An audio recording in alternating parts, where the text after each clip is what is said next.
Alright, so video 2, we are going to actually find some, or use some of those formulas on the formula sheet. Just like with arithmetic, we have recursive and explicit definitions. So I'm going to do the recursive in this video, and then we'll do a second video, or a third video, I should say, for the explicit ones. So to find a term in a geometric sequence, we multiply the previous term by r. We represent this rule with a recursive formula. Notice you've still got a sub n and a sub n minus 1, just like you did with the recursive in arithmetic, but instead of adding a common difference, you're multiplying by a common ratio. This is on your formula sheet, so you don't have to memorize it, you just got to know how to use it. So if I wanted to write the recursive definition of each of these, then I would first have to figure out what's being done. So 1 times 3 is 3, 3 times 3 is 9, 9 times 3 is 27. So my common ratio is 3. So if I were going to write a recursive definition, the only value that I'm plugging anything in for is that common ratio. So it's going to be a sub n equals 3 times a sub n minus 1. You can put that in parentheses if you want or not. It doesn't make a difference because that still says I'm multiplying 3 times this a sub n minus 1. Alright, now it says that we need to find the next 3 terms. So we've already found term 1, term 2, term 3, term 4. If I wanted to get to a sub 5, then I would have to multiply 27 by 3. Well, 27 by 3, I should know off the top of my, I think it's 81, but I'm going to check just to make sure. Yes, it is 81. So that means that 5th term is 81.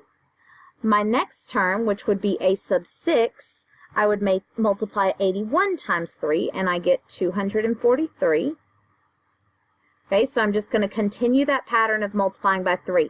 To get to the 7th term, which is the last term we asked for, I'm going to multiply by 3, and 243 times 3 is 729. All right, let's do a second example. This is the same as the example we did in the previous video where I have division happening. So that, of course, means that I'm multiplying by 1/2. 8 times 1/2 is 4. 4 times 1/2 is 2. 2 times 1/2 is 1. So I know that my pattern is 1/2.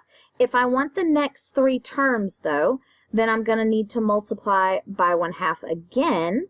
And 1/2 times 1/2 gives me 1/4. Multiplying by 1/2 again. 1/4 times 1/2 gives me 1/8. And then multiplying by 1/2 again is going to get me 1/16. Do not be alarmed when these numbers get very, very large very quickly or very, very tiny. It's going to happen in this whole unit, so don't be concerned when that happens. So my common ratio, I didn't write it down, but for my common ratio for this one was 1/2, which means if I wanted to write my recursive rule, then I would have a sub n equals, I know I'm going to have a sub n minus 1, and the only thing I have to write down is what that common ratio is, so your 1/2. All right, I want to show you, it says formula sheet, so remember at the front of your packets, you have this formula sheet, and your geometric sequences are right here. You've got your recursive, you've got your explicit, so you don't have to have either one of those memorized. I've shown you the recursive. In the next video, I'll show you the explicit. Remember, arithmetic was up here. You're not using those in this unit unless you have an arithmetic show up for some reason. But all right, let's go ahead and go back to do the U-tries, and then I will see you in the next video. Bye!